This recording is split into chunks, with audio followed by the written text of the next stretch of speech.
In most countries, animals are considered human property under the law. Property is a complex concept, but it can be understood as a thing owned by a person. This means that a dog is a thing, just like a mobile phone or a truck. But you have to treat living animal things differently from non-living things. For example, if you have a pet dog, you have to feed them, walk them, and take them to the vet. This is because we have animal welfare laws that aim to protect animals from cruelty.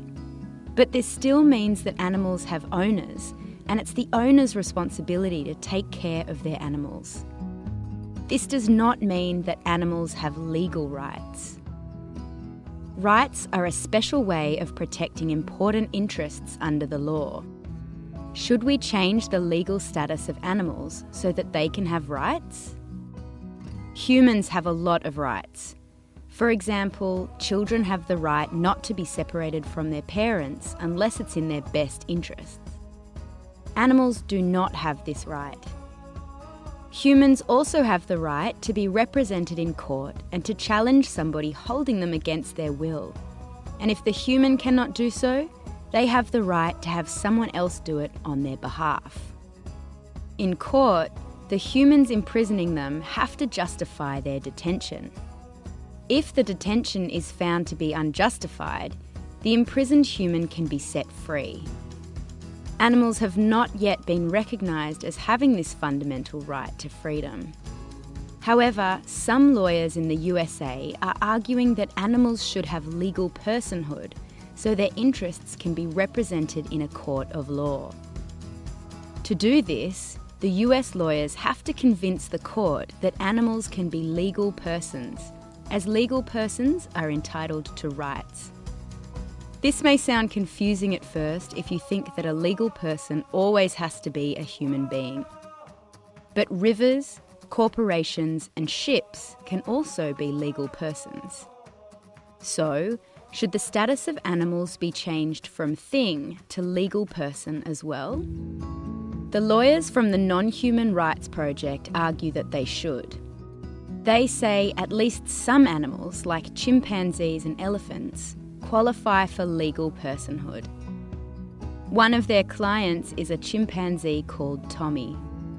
He lives in a small concrete cage in a caravan park. The lawyers argue his detention is unjustified and that he should be released to a sanctuary. They argue that all chimpanzees like Tommy have certain capacities that they share with human beings. They argue that these shared capacities should entitle them to legal personhood.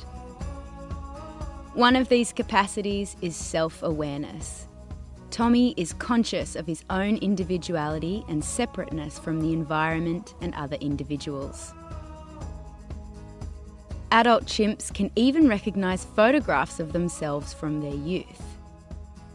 The other capacity is autonomy.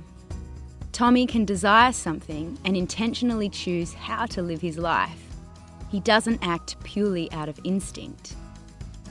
Chimps have a language and culture and can plan for the future, just like many humans.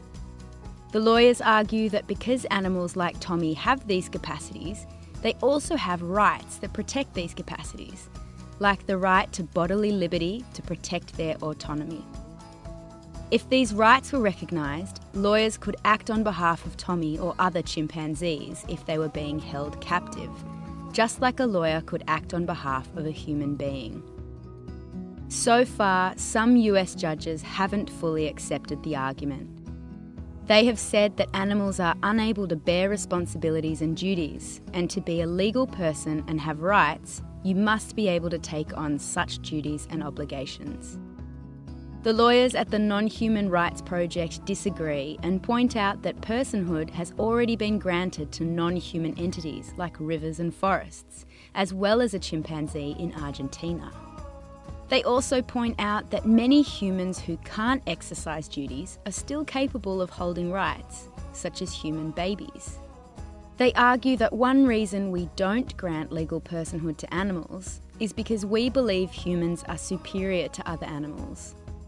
This worldview allows us to treat animals, like Tommy, in ways that we would not allow a human to be treated, even though we have exactly the same relevant capacities like self-awareness and autonomy.